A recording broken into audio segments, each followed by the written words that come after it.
James Helder, IFL TV, in association with Matt Clin's Gym Mobile. We're at the press conference today for Anthony Joshua will beat Eric MOLINA. Also on the card, none other than the White Rhino, Dave Allen. He looks to take on Luis Ortiz. How are you, Dave? Yeah, I'm very good, thank you, James. Firstly, could you sort of explain what happened yesterday, why you wasn't at the open workouts? Yeah, I left my house at 1 o'clock.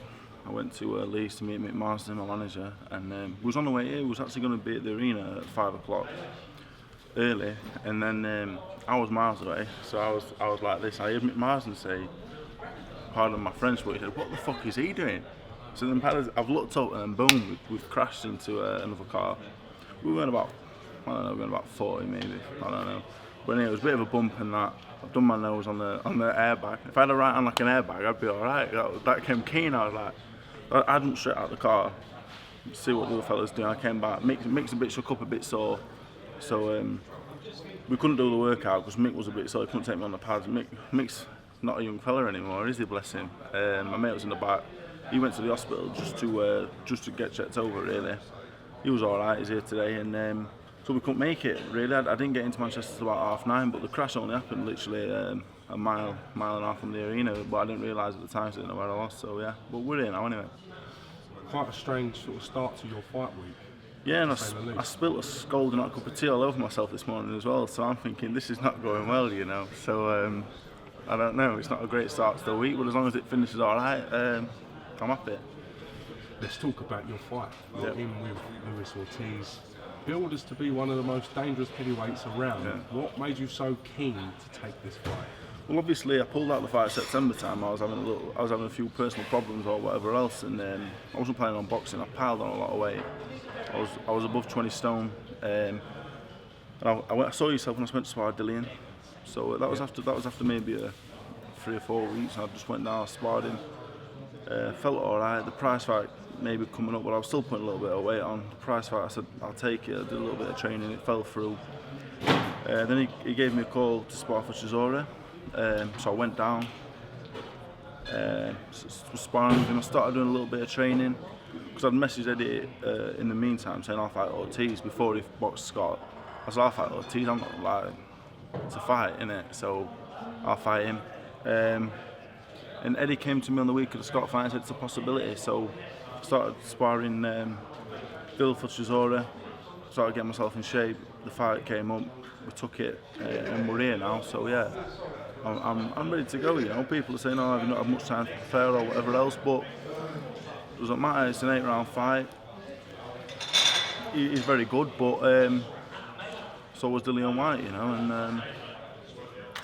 Yeah, we'll see how good he is Saturday night. You know, Malik Scott ran away from him. Tony Thompson is getting on a little bit now. Brian Jennings is bona fide world class, so that result is a good result. But you know, I'm not scared of him. We'll see. We'll see. You know, he's getting on a bit. He could get old overnight. There's a lot of intangibles. A lot of things got to come together on the night. I've got to box at my very best, and maybe he has got to get a little bit old overnight for me to win. But you know, we've got to be in it to win it, James, haven't we? So. Credit to yourself for taking this back-to-back fights with WHYTE and then into Ortiz. It's a real statement of intent from yourself. You are willing to take these big opportunities as and when they come up. Yeah, people see it as people think I'm doing it for the money, you know. But you know, I could have boxed Con Sheehan, who would only have 3 fights. I got more. I could have got paid more to box Con Sheehan than I'm getting to box Luis Ortiz. So it ain't about the money. If it's about the money, I'd have boxed him. He's a very good fighter in his own right, don't get me wrong, but obviously this is an harder fight. It's not about the money, it's about if I beat Luis Ortiz, I could close to fighting the winner of these 2 men behind me, you know, and that's what this is all about. It's all about the opportunity, you know. I took it just in the hope I'm going to stick one on his chin and change my life, you know, and that's what it's all about. I had a chance with Dillian. Didn't happen, you know. This is my second chance now, and I intend on taking it 100%. I'm very confident. I wouldn't take it if I didn't think I could win. What do we learn from the Ortiz Malik Scott fight? That fight come under a lot of criticism, hell of a lot of criticism, to say the least. Malik Scott proved that Ortiz may not be the most mobile of fighters, and he certainly seems to show problems closing down the ring and shutting off Malik. Does that give you enthusiasm, the fact that you can show a way to sort of beat him by being more mobile and boxing more freely? Yeah, but in a way, I don't fight like Malik Scott, for one. And 2, Malik Scott, if Malik Scott doesn't want to engage, if Malik Scott wants to run away and wants to survive for 12 rounds, I don't think there's many fighters in the world that are going to stop him. You know, Malik Scott's a good boxer. You know, people might say he's not got the art for it or whatever else, but he can box, and if he don't want to get stopped, he's not going to get stopped. He's very capable. Despite everybody, he can survive. So I've been watching the Jennings fight. Well, I watched it a couple of times, and then I thought I don't really watch that anymore. That's scaring me a little bit. So I stopped watching it. Watched the Thompson fight. So they're the two fights I was concentrating on really, because the Malik Scott fight, Ortiz is better than that. You know, I can't go head first onto him because he hits too hard. I think he does it harder than Dillian White. He hasn't got. I don't think. Not fair to not say he's got the ability, but Dill's a bit younger, he's a bit fresher, and Ortiz is a bit slow. So I am confident. I'm totally, it sounds like I'm talking myself out of it, but I believe I'm going to beat him. But if you ask me if I'm going to beat Ortiz at 6 o'clock, box Dillian and CHISORA at the same time at 9, Joshua at 11, I tell you I'm going to beat all four of them, and I believe it. So that doesn't make any difference, you know. The confidence is there, you know, and we'll see Saturday night. You know, I'm an underdog, I'm rightfully so, but I'm just I keep looking at him on the poster there. He's a big old fella, isn't he? But we'll see in half an hour. He's going to turn up. We'll see. I've not even seen him yet. Let's talk a little bit about former foe and now friend, Dillian White. He's in action against Derek Chisora. Massive, massive fight. We've seen bad blood. We saw the gloves were off last night. And to say these two dislike each other is an understatement. What are your thoughts on that fight? I think Chisora's on the way down. Dillian's on the way up. You know, I think Dillian's underrated by the majority of boxing fans that I see, because he can really box. You know, when I boxed him, I was disappointed that night. The experience kind of showed. I didn't do things, but at the same time, you know, he beat me comfortably. So he was just a level above at that point. I think Chisora's on the way down. Chisora's a very tough man though. So I think Dillian will win. I think he could get him out of there late. He's got to target the body though, because I think he could hit Derek in the head with a baseball bat, and you know, he's got one of them heads. You know, it's weird, isn't it? He just hits him all day, but. Yeah, me and Dillian have been working a lot together, sparring together. You know, we've struck up quite a good relationship now. You know, he's a nice fella. You know, you see the gloves are off last night. That's just what he is. You can't knock him because he's real, isn't he? He is what he is. He doesn't try and pretend to be anything that he's not. And he is a nice fella. So I've been going to sparring just because I wanted to see him do well. You know, he beat me. It'd be nice to see him go and do well. And I think he will beat Derek Saturday night. Derek's had a great career though, and he's been a top British fighter. He's had some good fights, but I think his time's gone now, and but this is his last roll of the dice. You know, Dillian beats him, he's finished, Derek's finished, so he'll come to have a go, and I'm looking forward to today. You know, this press conference them two today is going to be great. If any glass flying, I'm going to be gone. I'll be off. I'm not interested in getting in the middle of that shit. That's their business, nothing to do with me. So. You know, the build-up's been great. The gloves were off last night. I was laughing my head off. You know, afterwards, a little bit of a scuffle, I'm led to believe. So let's just hope the fights is going on Saturday night. Let's talk a little bit about Anthony Joshua defending his IBF world title against MOLINA. How do you see that one playing? I think Molina's a lot better than people are saying. You know, I think because the Klitschko fight was talked about, even the Parker fight was a great fight. I was really looking forward to Parker Joshua. You know, Molina's been a little bit. People aren't as excited, but I think Molina's very capable. He definitely is hard enough to knock Joshua out, but Joshua's getting better all the time. So I expect Joshua to win. I don't think the fight's as bad as people are saying it is, but yeah, Joshua should win, and then hopefully next year, you know, he'll start to take the big fights. But looking at it, how I'm looking at it, you know, the world title maybe came a little bit too soon. People are expecting too much of him. He's only had 17 fights now, and they're expecting Klitschko in his 18th fight. You know, maybe he won the world title too soon, and people are expecting too much of him. But he's the world champion, so he has got to take these fights now. Thoughts on Badman Nelson? Thoughts on Joseph Parker v Andy Ruiz Jr. Saturday 8 AM. What are your thoughts on that fight? I've got time for Andy Ruiz. You know, he's a little fat heavyweight like myself.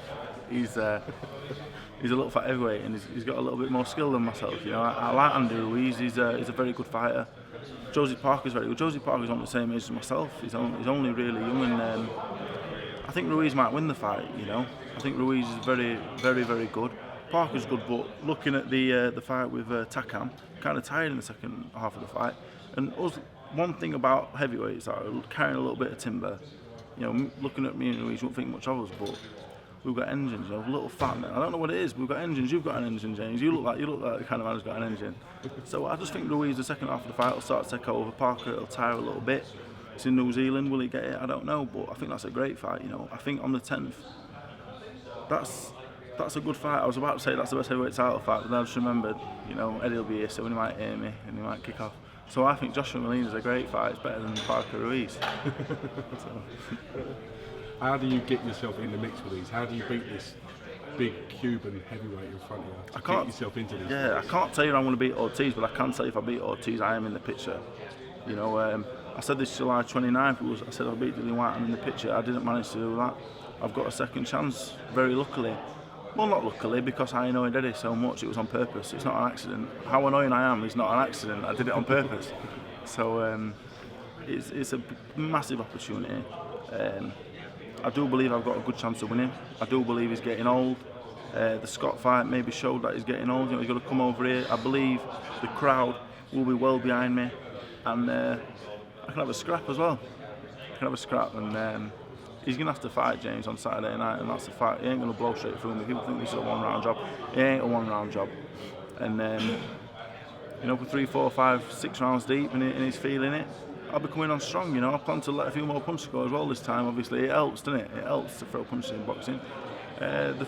Maybe last time, I won't say the occasion got to me, but I didn't perform.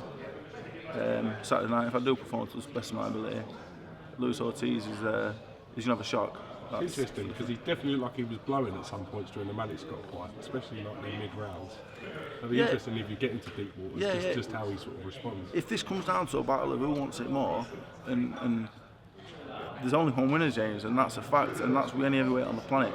There's no heavyweight on the planet there's a lot of heavyweights who are more skilled than me, bigger than me, better than me, but come 6, 7 rounds deep in a fight, and it comes down to a battle of heart, battle of who don't mind getting it on the chin, and who wants it more.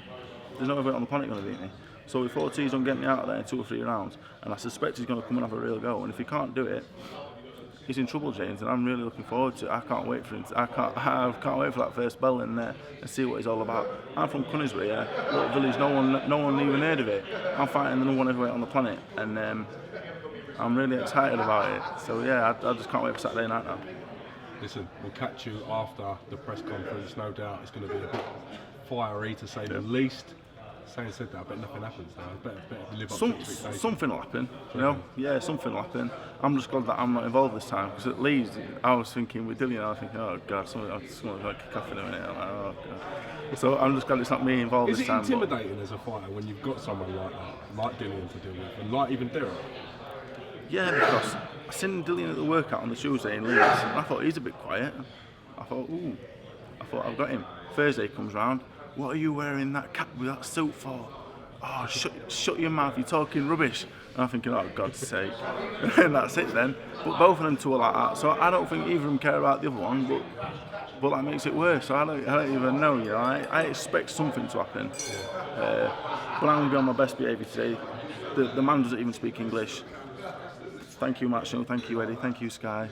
Look forward to Saturday. Training's gone really well. That's all you're going to get from me, but I expect them to kick off. And I'm not sure who else is on, but I think everyone else is well behaved as well.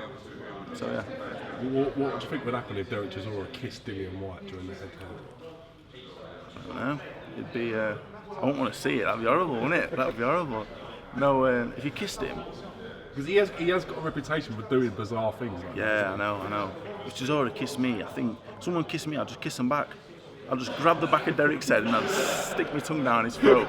And then that's the only thing you can do. Like, if you pull away, and I'll just tongue him there and then, and just grab round the back of him. So yeah, that's all you can do, I think. I can't see Dillian doing that though. So I can't. I can see a quick left up coming. I can't. It's going to be great. On that note, Dave Allen, thank you very much for Cheers, giving us James. some time. I'm glad you're all right from your car crash. That was Yeah. it was. It was a little bit weird, you know, but I come out of it laughing because Mick Marsden, some of the faces he was pulling with his back and that, he was like, I'm not taking you on the pads, Dave, the workout was done. I felt really bad. I want to apologise to everyone that was there last night. I was meant to see. I couldn't make it down, so hopefully I'll see you Friday or Saturday. All right, listen, thank you very much, Dave. We'll Cheers, catch you again soon. Thank you, mate.